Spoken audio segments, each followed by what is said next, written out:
Salve a tutti piloti e appassionati di volo. Oggi parleremo dell'ultima tratta della storica missione compiuta da Amelia Earhart e il suo, copilota, navigatore Frederick Noonan, che compirono appunto questa traversata del globo terrestre partendo da Oakland in California, attraversando tutta l'America centrale, parte del nord e del Sud America, Africa, Indie, Asia sud-orientale, Australia e infine dovevano partire dalla Nuova Guinea, da Lae, arrivare in una piccola isola chiamata Owland per poi virare verso Honolulu e infine ritornare a Auckland da queste parti. Ma come ben sappiamo, l'ultima tratta di questo volo non fu mai, anzi la penultima tratta di questo volo non fu mai compiuta, perché sappiamo benissimo che Amelia Earhart e il suo collega Noonan non raggiunsero mai Owland, ma si dispersero nell'Oceano Pacifico e ci sono ovviamente tante teorie sulla loro scomparsa. C'è chi ipotizza che siano stati a corto di carburante e quindi ammalati e deceduti nell'Oceano Pacifico. C'è chi dice che siano stati catturati all'epoca dall'esercito giapponese in quanto spie americane, e c'è chi dice, con varie prove che adesso andremo ad analizzare, che avendo sbagliato rotta o non avendo avuto segnali forti dalla Itasca, che era la nave radiofaro posizionata in Owland, o per anche condizioni meteo avverse di scarsa visibilità, i due piloti abbiano cercato di atterrare su Owland cercando l'isola in questa direzione, e quindi abbiano pensato di virare verso sud-est appunto in cerca di un segnale, arrivando però in questa piccolissima isola sperduta nel Pacifico, dove si presuppone siano atterrati in emergenza da queste parti, dove qui giace un relitto incagliato di una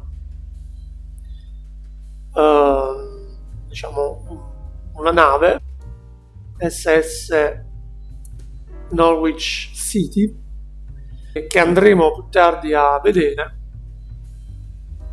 E se andiamo anche a vedere bene, zoomare nell'immagine satellitare, potremo scorgere la sagoma proprio del Lockheed Vega, che era il velivolo utilizzato da Amelia Earhart e Noonan proprio in quella missione. Quindi cosa fecero? Cosa si pensa essi fecero in quelle ultime ore? Volarono in direzione di Kumaroro. Quindi se noi andiamo a tracciare una rotta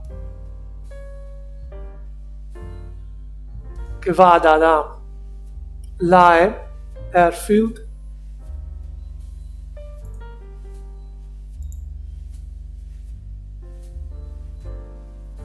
quindi ci clicchiamo primo punto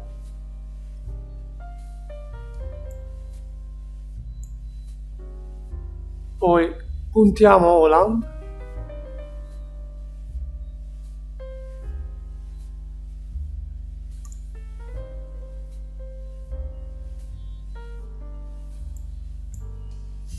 e infine puntiamo su Nikumaroro. Ma vedete, sono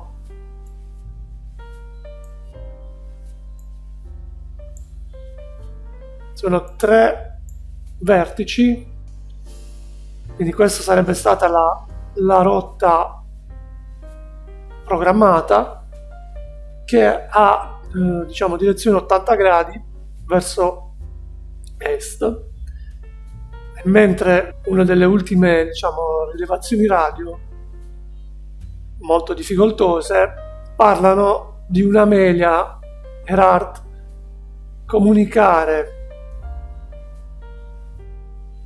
alla appunto Itasca di stare a viaggiare in direzione nord-sud 157 gradi 337.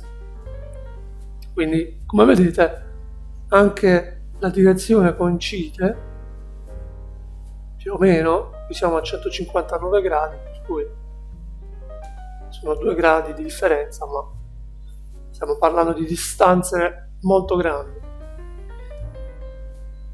E quindi la teoria che i due piloti siano, se vogliamo pensare in maniera positiva, atterrati vivi, sani e salvi su quest'isola, in cui si sono state trovate delle tracce di vita umana, e anche appunto questa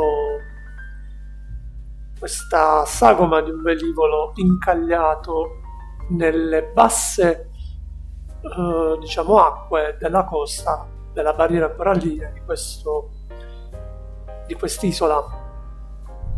Allora ragazzi, vediamo innanzitutto come raggiungere comodamente quest'isola sul simulatore X-Plane 12 o qualsiasi simulatore, dato che ovviamente non ci sono aeroporti né sull'isola di Holland, che non viene minimamente menzionata, né tantomeno Nikumaroro.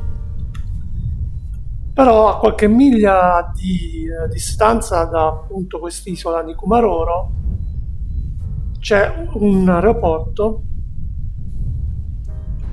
situato appunto in quest'isola che si chiama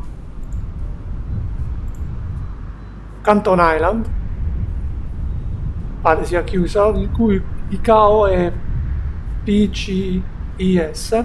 Quindi noi possiamo sistemare l'aereo in questo aeroporto qui, selezioniamo l'aereo, poi andiamo nella mappa, selezioniamo l'aereo e lo trasciniamo lungo questa traccia, questa rotta. Aspettiamo che si aggiorni la posizione e poi, come vedete, abbiamo il nostro isolotto Nikumaroro. Zoomiamo e ci troviamo esattamente su quest'isola, dove adesso andremo a verificare quanto detto in precedenza.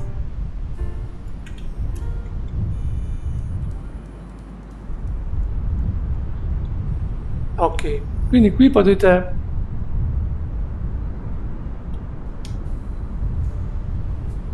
scorgere il relitto della SS Norwich City. E adesso vi faccio vedere questa sagoma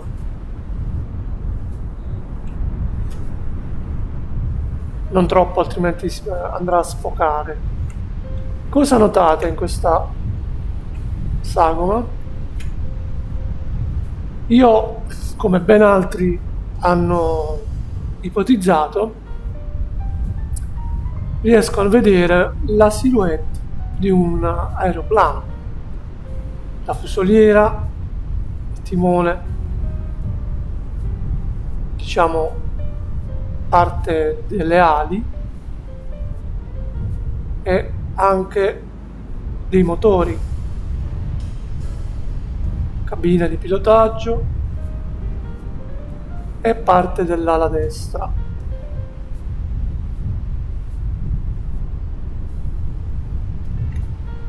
Quindi che cosa facciamo adesso? Andiamo a cercare di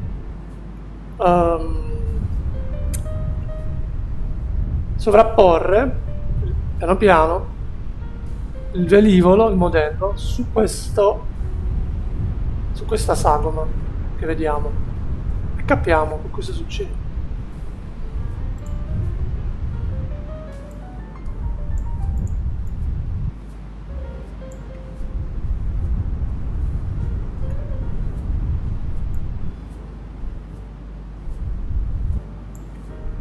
Ecco, questa è la sagoma del nostro aeroplano.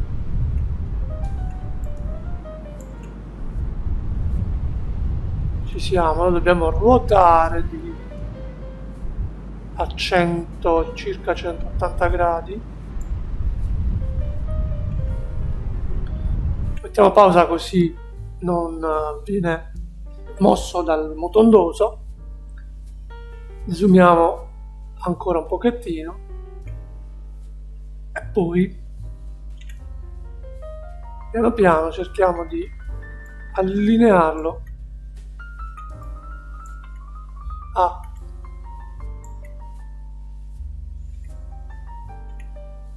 alla sagoma.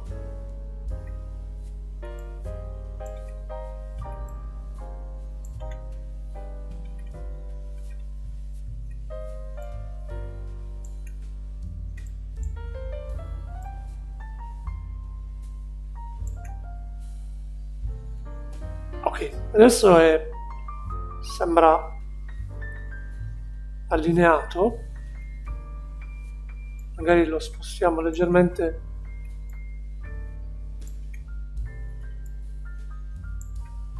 per far vedere meglio come veramente si somiglino queste due sagome.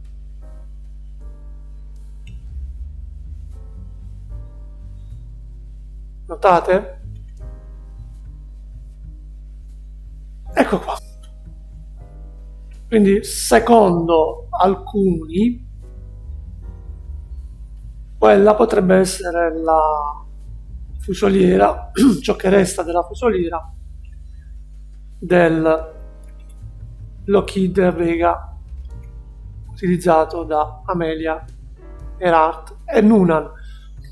Ora, quello che io mi chiedo è una cosa: com'è possibile che siano passati quasi 100 anni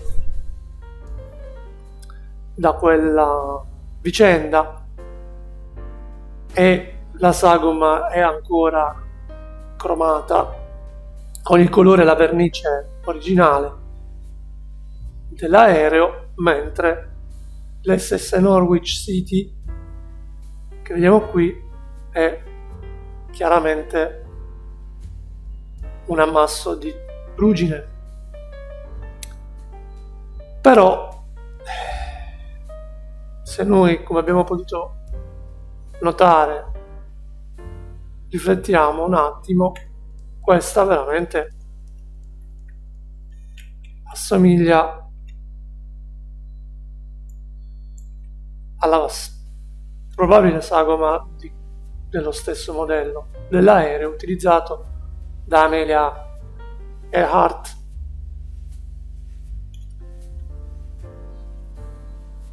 Ma può anche essere un gioco di luce, magari di una scogliera, non lo sapremo mai, anche perché sono state fatte delle ricerche negli anni, questo non è mai, diciamo, venuto alla luce, se non altre teorie e altri resti di o animali o di esseri umani sparsi per tutto l'isolotto di Nikumaroro.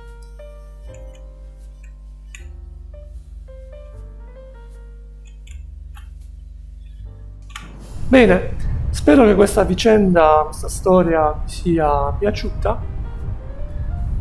Ovviamente i dettagli sono tanti e mi sono chiaramente focalizzato sull'ultima parte misteriosa di questa strana ma epica vicenda condotta dalla straordinaria Amelia Earhart e il suo navigatore Nunan. Per oggi è tutto, ci vediamo al prossimo video.